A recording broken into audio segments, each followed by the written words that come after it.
শুরুতেই দেখে নেব আজকের সংবাদ শিরোনাম। হারহিম রিপোর্ট ফাঁস, মাত্র 15 দিনেই ভয়ঙ্কর পরমাণু বোমা তৈরি করে ফেলতে পারবে ইরান, আর তারপরেই ট্রাম্পের কপালে। ইসরায়েলের পাশে আমেরিকা, ইরানের পক্ষে কেন সরাসরি নেই রাশিয়া, যা জানালেন পুতিন। বিশ্বাসঘাতক পাকিস্তান, জিপিএস ঘড়ি দিয়ে ইরানের সেনাপ্রধানকে হত্যায় সাহায্য মুনিরের। এতদিন ছিল হিমঘরে, আমেরিকার হামলার পর ইসরায়েলে প্রথমবার ব্রহ্মাস্ত্র ছুড়ল ইরান। যিনি ইরানের প্রতি সহানুভূতি দেখাচ্ছেন, তিনি ইসরায়েলে অক্টোবরের হামলার নিন্দা করেননি। সোনিয়া গান্ধীর মন্তব্যের সমালোচনা ইসরায়েলের রাষ্ট্রদূত। গিরগিটিও লজ্জা পাচ্ছে পাকিস্তানকে দেখে। ইরান আমেরিকার সংঘাত নিয়ে যা করে বসল। হতাশ হবেন না, দেশকে রাহু মুক্ত করব, আওয়ামী লীগের প্রতিষ্ঠা বার্ষিকীতে দলকে বার্তা হাসিনার। আমেরিকা 25 মিনিটে ধ্বংসযজ্ঞ চালালো, এলো 125টির বেশি বিমান। জানুন কিভাবে ইরানের উপর হামলা হলো।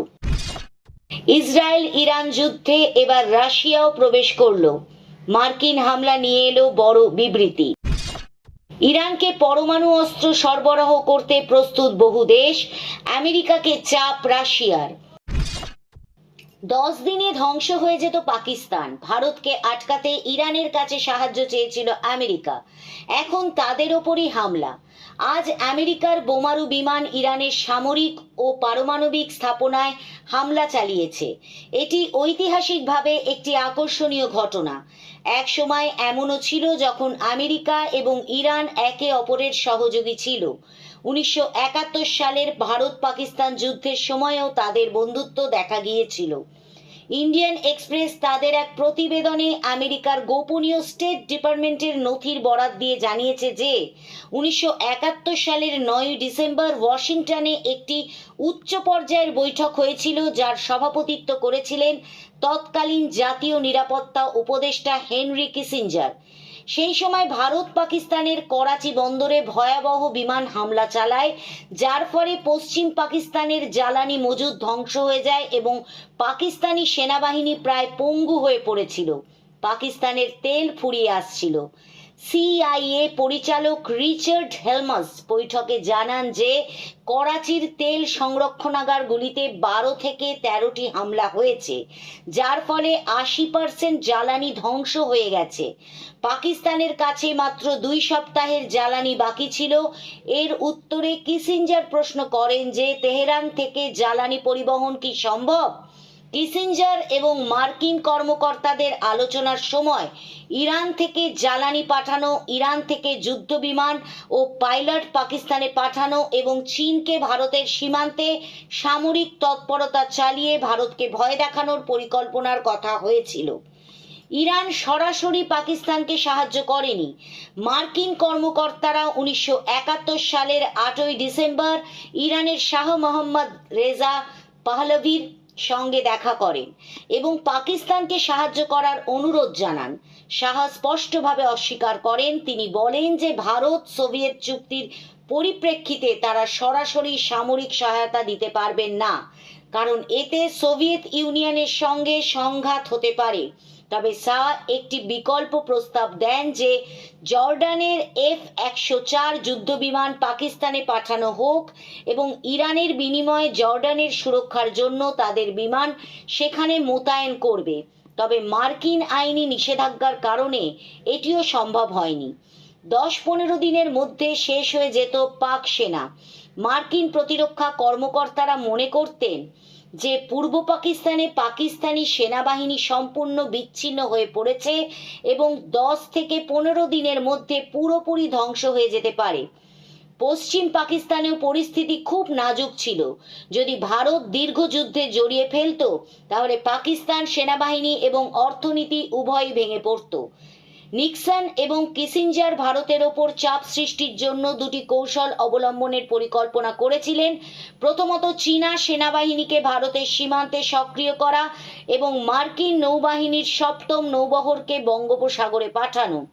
নিক্সন এমনকি বলেছিলেন যে যদি চীনারা সীমান্তের দিকে অগ্রসর হয় তাহলে ভারতীয় সৈন্যরা ভয় পেয়ে যাবে। এতদিন ছিল হিমঘরে। আমেরিকার হামলার পর ইসরায়েলে প্রথমবার ব্রহ্মাস্ত্র ছুড়ল ইরান। কোমর ভাঙেনি, বরং এখন পালা আরো বেঁধে বেঁধে থাকার। আর ইসরায়েলের বিরুদ্ধে ক্ষিপ্রতাকে আরো ভয়াবহ করে তুলতে সেই পথটাই বেছে নিয়েছে ইরান। তাদের ইসলামিক রেভলিউশনারি গার্ড কোর্পস জানিয়েছে এই প্রথমবার ইসরায়েলের বিরুদ্ধে অত্যাধুনিক খাইবার শেকন ক্ষেপণাস্ত্র উৎক্ষেপণ করেছে তারা। আমেরিকার হামলার পরেই সরাসরি ইসরায়েলের বিরুদ্ধে আরও ক্ষিপ্রতার সঙ্গে ময়দানে নেমেছে ইরানের সেনাবাহিনী। তাদের রাষ্ট্রীয় সংবাদ মাধ্যম প্রদত্ত একটি তথ্য অনুযায়ী অপারেশন ট্রু প্রমিস 3 নামে ইসরায়েলের বিরুদ্ধে মোট 40 খাইবার শেকন ক্ষেপণাস্ত্র উৎক্ষেপণ করেছে ইরান, যা ভেঙে দিতে পারে আয়রন ডোমের ঘেরাটোপও। কিন্তু কতটা শক্তিশালী এই খাইবার শেকন? 2022 সালে ইরানের ইসলামিক বিপ্লবের 43তম বার্ষিকীতে এই মাঝারি পাল্লার ক্ষেপণাস্ত্রটি সে দেশের সেনার অন্তর্ভুক্ত হয়েছিল, তবে কোনো কালেই সেই ক্ষেপণাস্ত্র তারা ব্যবহার করেনি। এতদিন ধরে হিমঘরেই রাখা ছিল সেটিকে। এবার ঠান্ডাঘর থেকে বের করে ইহুদি ভূমির দিকে এই ভয়ঙ্কর ক্ষেপণাস্ত্রটি ছুড়ে দিল ইরান, যা 1450 কিলোমিটারের যে কোনো বস্তুতে ভয়াবহ আঘাত হানতে পারে। উল্লেখ্য, রবিবার ভোরে আমেরিকার হামলার পর মধ্যপ্রাচ্যে বেড়েছে সংঘাতের তীব্রতা। আমেরিকার দিকে একের পর এক দেশ সমর্থন জোগালেও ইরান যে সমর্থন পায়নি এমনটা নয়। যখন ইসরায়েলের পাশে দাঁড়ালো আমেরিকা, সেই সময় আবার ইরানকে ঘুরপথে সমর্থন জোগালো রাশিয়া। আগামীকাল আবার মস্কো যাচ্ছেন ইরানের বিদেশমন্ত্রী, যা এই সংঘাত কাল কার্যত তাৎপর্যপূর্ণ। ইরানকে পরমাণু অস্ত্র সরবরাহ করতে প্রস্তুত বহু দেশ। আমেরিকাকে চাপ রাশিয়ার। ইসরায়েল ইরানের যুদ্ধে ঢুকে পড়েছে আমেরিকা। ট্রাম্পের নির্দেশে রাতের অন্ধকারে ইরানের পরমাণু কেন্দ্রে বাংকার বাস্টার বোমা ফেলে দিয়ে এলো মার্কিন বোমারু বিমান। এই ঘটনায় নিন্দায় সরব হয়েছে রাশিয়া, চীন সহ বহু দেশ। ইরানে আমেরিকার হামলার পর উদ্বেগ প্রকাশ করেছেন রাষ্ট্রপুঞ্জের মহাসচিব আন্তোনিও গুতেরেস। ইরানে মার্কিন হামলার পর ট্রাম্পকে অভিনন্দন জানিয়েছেন ইসরায়েলের প্রধানমন্ত্রী বেঞ্জামিন নেতানিয়াহু। বলেছেন, শক্তির মাধ্যমেই শান্তি আসে। ঈশ্বর আমাদের ইসরায়েল ও আমেরিকা জোটকে অটুট রাখুক। মার্কিন হামলার কড়া নিন্দা করেছে রাশিয়া। রুশ প্রেসিডেন্ট ভ্লাদিমির পুতিনের সঙ্গে জরুরি আলোচনায় বসতে সেদেশে গিয়েছেন ইরানের বিদেশমন্ত্রী আব্বাস আরাকচি। আমেরিকার হামলাকে দায়িত্বজ্ঞানহীন বলে মন্তব্য করেছেন পুতিন ঘনিষ্ঠ দিমিত্রি মেদভেদেভ। তিনি বলেছেন, ইরানে পারমাণবিক পদার্থের সমৃদ্ধকরণ এবং ভবিষ্যতে পারমাণবিক অস্ত্রের উৎপাদন অব্যাহত থাকবে। প্রয়োজনে বেশ কয়েকটি দেশ ইরানকে সরাসরি নিজেদের পারমাণবিক অস্ত্র সরবরাহ করতেও প্রস্তুত। মার্কিন হামলার সমালোচনা করেছে চীনও। আমেরিকা আন্তর্জাতিক আইন ভেঙেছে বলে বিবৃতি তারাও। ইরানে আমেরিকার হামলার পর উদ্বেগ প্রকাশ করে রাষ্ট্রপুঞ্জের মহাসচিব আন্তোনিও গুতেরেসের আশঙ্কা, এবার পশ্চিম এশিয়ার পরিস্থিতি আরও ভয়াবহ হয়ে উঠতে পারে। পরিস্থিতি চলে যেতে পারে নিয়ন্ত্রণের বাইরে। পশ্চিম এশিয়ায় আমেরিকার বলপ্রয়োগ দেখে তিনি যথেষ্টই শঙ্কিত।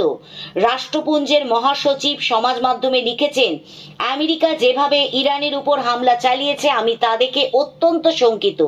যে অঞ্চল এমনিতেই খাদের কিনারায় দাঁড়িয়ে আন্তর্জাতিক শান্তি এবং নিরাপত্তার জন্য যে অঞ্চল আশঙ্কার কারণ হয়ে দাঁড়িয়েছে, সেখানে একটা ভয়ানক উত্তেজনা তৈরি করা হলো।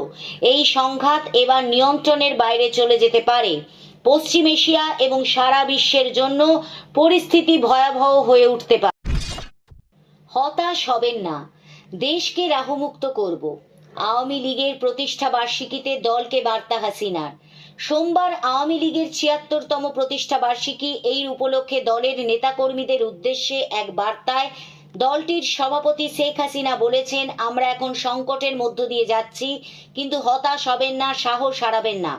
অতীতের মতো এবারও আমরা দেশকে রাহুমুক্ত করব। হাসিনা বলেছেন, আওয়ামী লীগের উপর হামলা আসলে বাংলাদেশের উপর আঘাত। আওয়ামী লীগ ও বাংলাদেশ অবিচ্ছেদ্য।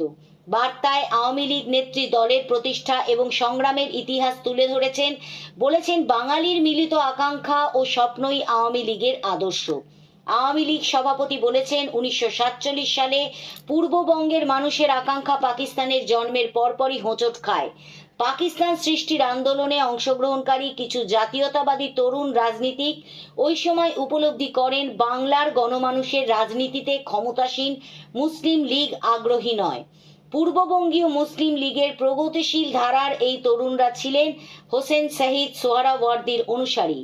অসম প্রাদেশিক মুসলিম লীগের সভাপতি বর্ষিয়ার নেতা মৌলানা আব্দুল হামিদ খান ভাসানীকে সভাপতি ও আরেক তরুণ নেতা শামসুল হককে সাধারণ সম্পাদক করে 1949 সালের 23 জুন ঢাকার রোজ গার্ডেনে আওয়ামী লীগের প্রথম কমিটি গঠিত হয়, যেখানে কারাবন্দী অবস্থায় শেখ মুজিবুর রহমান যুগ্ম সম্পাদকের পদ লাভ করেন। হাসিনা বলেছেন, এই দিনে আমি শ্রদ্ধা জানাই আওয়ামী লীগের অন্যতম স্বপ্নদ্রষ্টা বাঙালি জাতীয়তাবাদী রাজনীতির প্রবাদ পুরুষ বঙ্গবন্ধু শেখ মুজিবুর রহমানকে। শ্রদ্ধা নিবেদন করছি কৃষক জনতার নেতা শেরে বাংলা একে ফজলুল হক, গণতন্ত্রের মানসপুত্র হোসেন শহীদ সোহরাওয়ার্দী ও মাওলানা আব্দুল হামিদ খান ভাসানীকে, অবিভক্ত বাংলার নেতা দেশবন্ধু চিত্তরঞ্জন দাস, নেতাজি সুভাষ বোস সহ এই মূলধারার নেতাদের উত্তরাধিকার বহনকারী বঙ্গবন্ধুর রাজনীতি ছিল জন আকাঙ্ক্ষারই ভাষা।